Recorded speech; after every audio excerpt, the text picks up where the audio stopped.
Hello guys, जो नीचे तस्वीर आप लोगों को नजर आ रही है, पहचान तो गए होंगे कि ये बंदा कौन है, लेकिन इस तस्वीर के ऊपर क्रॉस क्यों लगा हुआ है तो मैं आप लोगों को बताता हूं कि इस मतलब मैं वो अल्फाज यहाँ पे गाली नहीं निकालना चाह रहा।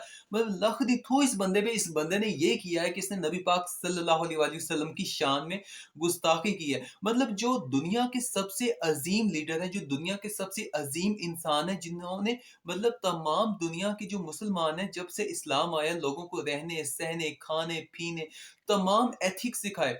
हमारे नज़दीक जो है वो अल्लाह ताला के बाद जो सबसे अजीम जो ज़ात है वो नबी पाक सल्लल्लाहु अलैहि वसल्लम की ज़ात है। हम लोग गुनहगार ज़रूर हैं, लेकिन हम इनके बारे में कोई भी बात बर्दाश्त नहीं कर सकते हैं। अब ये जो सुशांत मेहता, इसका मैं थोड़ा सा तुम लोगों को बता दूं। जनाब साहब होते हैं स्पोर्ट्स यारी इंडिया का एक चैनल है, उसके ऊपर आकर जो है वो ये कमेंट्री वगैरह करते हैं, वीडियोस वगैरह बनाते हैं अपनी टीम के साथ, अपने टीम मेंबर्स के साथ, और डिफरेंट टॉपिक जैसा कि क्रिकेट के सारा इनका ये होता है। लेकिन इनकी एक वीडियो वायरल हुई है, जो कि इन्होंने कहा जा रहा है कि 2 से 3 साल पहले इन्होंने एक न्यूज चैनल के ऊपर आकर नबी पाक सल्लल्लाहु अलैहि वसल्लम के बारे में कुछ ऐसी बातें कही जो कि इनको बिल्कुल भी नहीं कहने चाहिए थी। इस मतलब क्या इस बंदे के लिए अल्फाज इस्तेमाल करें। इस बंदे ने ये गुस्ताखी की नबी पाक सल्लल्लाहु अलैहि वसल्लम के बारे में कि उन्होंने 25 से लेके 40 या 45 तक एक शादी की, देन उसके बाद फर्दर उन्होंने शादी की। इससे रिलेटेड जो है वो टॉपिक था। इससे ज्यादा मैं बता नहीं सकता, क्योंकि वो अल्फाज जो है वो मैं अपनी जुबान से अदा नहीं करना चाहता। ठीक है। फिर उसके बाद देखें, अगर किसी इंसान को जिस चीज का नॉलेज नहीं है ना, उसको उसके बारे में पता नहीं है ना, तो हमें ना उसके बारे में बात नहीं करनी चाहिए। और इस बंदे को चाहिए कि ये लाइव टीवी पे आके इस बात की माफी मांगे कि इस बंदे ने ये बात जो की है ये बिल्कुल गलत है। आप दुनिया का कोई भी रिलीजन ले लें, किसी भी रिलीजन को कोई भी हक नहीं है कि वो किसी दूसरे रिलीजन को बुरा कहे। इवन आई एम मुस्लिम अल्हम्दुलिल्लाह। तो आपने 2 बिलियन के करीब पूरी दुनिया में मुसलमान है और उनके दिल को ठेस पहुंचाई है ये वाली बात करके। मैं कहूंगा कि आपको लाइव टीवी पे आके माफी मांगनी चाहिए।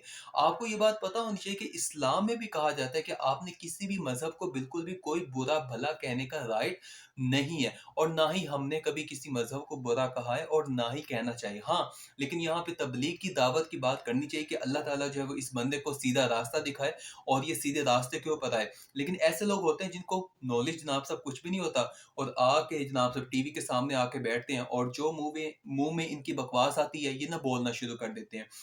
आप लोगों को पता भी है कि इस्लाम क्या है। इस्लाम जब आया था ना, इस्लाम से पहले जो ये बुत वगैरह की यही करते हैं। मैं बात नहीं करना चाहता, लेकिन थोड़ी सी मैं बात बता रहा हूँ। जहालत के दिनों में यही लोग बुतों की पूजा करते थे, और यही अपनी जब इनकी बेटियां पैदा होती थी तो इन्हीं बेटियों को ये दफना दिया करते थे। ठीक है। लड़की का अपनी बहन का भाई के साथ निकाह हो रहा है, किसका किसी के साथ निकाह हो रहा है। जब नबी पाक सल्लल्लाहु अलैहि वसल्लम की जात इस दुनिया में आई, उसके बाद ये हुआ कि तमाम तरफ जो है वो रोशनी का उजाला फैला। उसके बाद ये हुआ कि नबी पाक सल्लल्लाहु अलैहि वसल्लम ने तमाम लोगों को उनके हकूक दिए।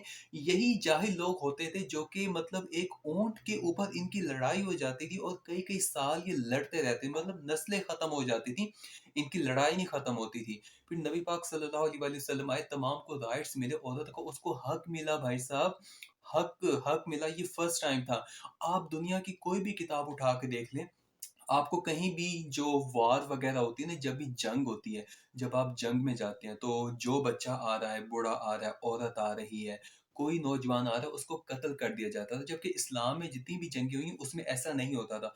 उसमें पहले नंबर पे कहा जाता था कि किसी बूढ़े आदमी को नुकसान नहीं पहुंचाना, औरत की इज्जत का ख्याल रखना है, बच्चों की इज्जत का ख्याल रखना है, उनको खाना देना, ये तमाम ख्याल रखने हैं। ठीक है। दुनिया की कोई भी जंग उठा के देख लें, उसमें कोई भी आप लोगों को रूल्स एंड रेगुलेशन नहीं नजर आएंगे सिवाय इस्लाम में।